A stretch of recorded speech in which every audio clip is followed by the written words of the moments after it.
Assembly వేదికగా నందమూరి బాలకృష్ణ గారు చిరంజీవి గారిని అవమానించారని, కించపరిచారని, కాపు సామాజిక వర్గాన్ని కూడా నందమూరి బాలకృష్ణ గారు కించపరిచారు అనేటువంటి సారాంశంతో ఇప్పుడు సాక్షి ఆ ఎపిసోడ్ను క్యాష్ చేసుకునేటువంటి ప్రయత్నం చేస్తున్న నేపథ్యంలో ఈ అంశం మీద మనం పూర్తి స్థాయిలో విశ్లేషణ చేసుకుందాం. ప్రస్తుతం మనతో పట్టున్నారు జనసేన పార్టీ రాష్ట్ర అధికార ప్రతినిధి కుసంపూడి శ్రీనివాస్ గారు. వారితో మాట్లాడదాం. నమస్తే సార్. నమస్తే సార్.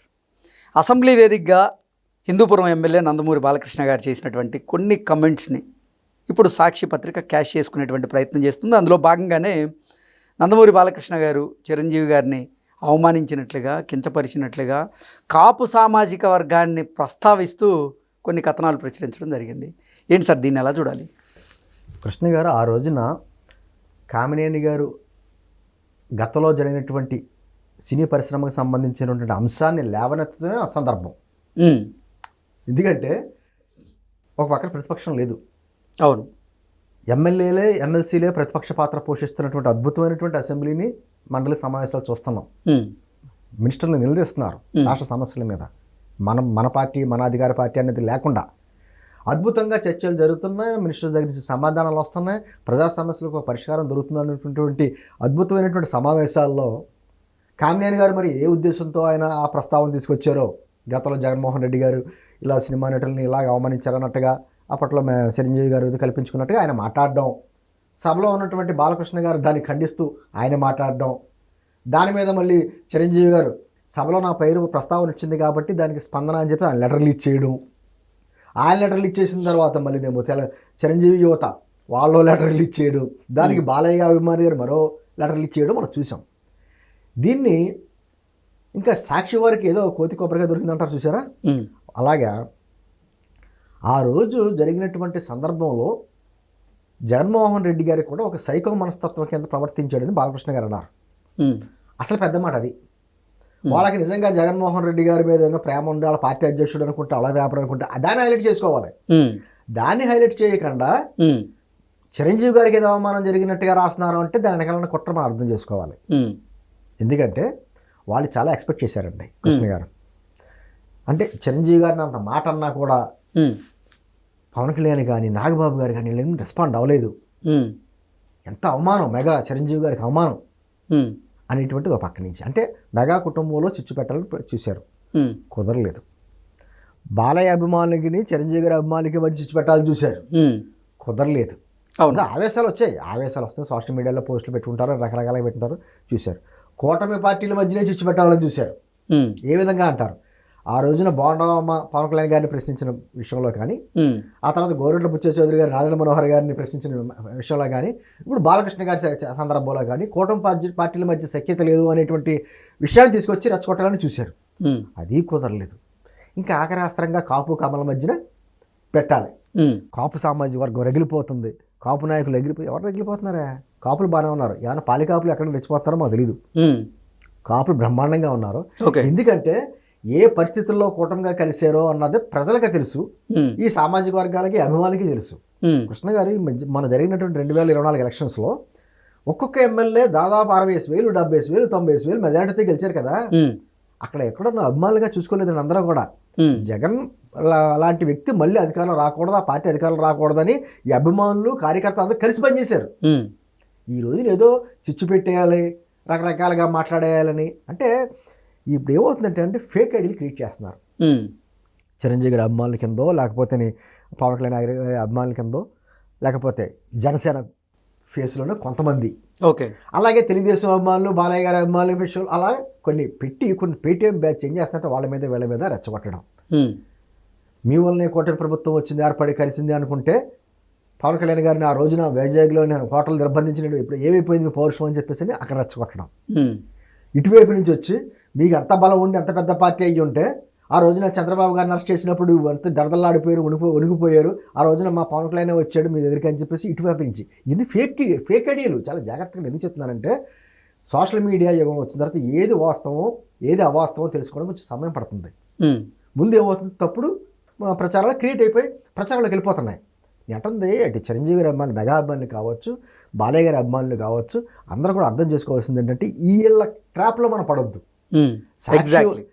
సాక్షి వాళ్ళు ఎన్ని రకాలుగా కుట్రలు చేస్తున్నారో, పైగా పేడ్ అనలిస్టులు లాంటి కొంతమంది ఉన్నారు. ఎందుకు పేరు దాచుకోవడం, ప్రొఫెసర్ నాగేశ్వర లాంటి వాళ్ళని తీసుకొచ్చి నాగేశ్వర గోయల్ వచ్చి ఏం మాట్లాడతాడండి?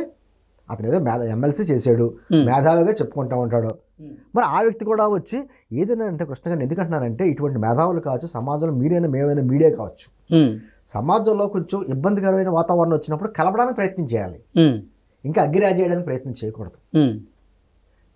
ప్యాకేజీ స్టార్ అన్నది నిజమేనేమో అని ప్రొఫెసర్ నాగేశ్వర అన్నట్టుగా మళ్ళీ వాళ్ళ పేపర్లో వచ్చింది. వాళ్ళ పేపర్లో వచ్చిందని నేను అనలేదు అంటే ఆయన ఖండించాలి.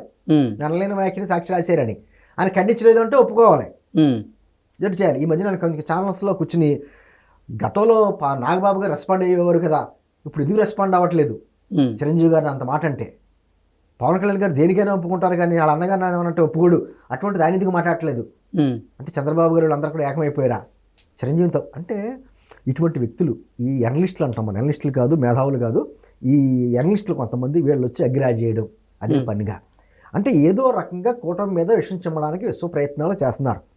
నేను పదే చెప్పడం అదే, కూటమి ఏర్పడకపోతే మళ్ళీ జగన్మోహన్ రెడ్డి గారు వచ్చి ఉంటే పరిస్థితి ఏంటో ఒకసారి ఆలోచించుకోవాలి. గతంలో మనం మాట్లాడడానికి అవకాశం ఉందా? చిన్న పోస్టు పెట్టినా, చిన్న మాట మాట్లాడినా ఏ విధమైన అరెస్టులు చేశారు, ఏ విధంగా ఇబ్బందులు పెట్టారు, ఆర్థికంగాను, మానసికంగా, శారీరకంగా ఎన్ని రకాలుగా ఇబ్బందులు పెట్టాడో ఆ బ్యాచ్ మనం చూసాం.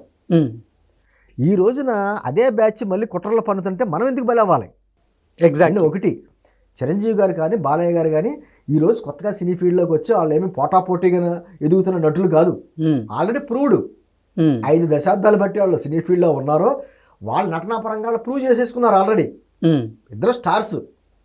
అటువంటి వ్యక్తులకి వాళ్ళిద్దరి మధ్యన ఎటువంటి పొలం గట్టు తగాదాలు కానీ, లేకపోతే ఈ సినిమా రంగపరంగా ఎటువంటి ఇబ్బందులు కానీ, విభేదాలు కానీ ఏమీ లేవు. అన్స్టాపబుల్ అనే కార్యక్రమం పెట్టిన గుర్తుంది చూసారు అప్పట్లో బాలకృష్ణ గారు. ఆ కార్యక్రమంలో పవన్ కళ్యాణ్ గారి విషయం కూడా మాట్లాడతా, పవన్ కళ్యాణ్ గారి వ్యక్తిగత జీవితం గురించి ఇప్పటి నుంచి ఎవడన్నా మాట్లాడితే ఆయన్ని చెప్పుతో కొట్టాలన్నట్టుగా మాట్లాడాడు. బాలయ్య మనస్తత్వం అది. ఆయన మాట్లాడాడు అంటే ఆ మాటలకి పెడార్థాలు తీసుకుంటున్నారు కానీ ఆయన మనసులో ఏదో చిరంజీవి గారు అంటే కోపమనో లేకపోతే ఇంకోలా అని ఒక మనసులో కుళ్ళు పెట్టుకుని మాట్లాడే వ్యక్తి కాదు.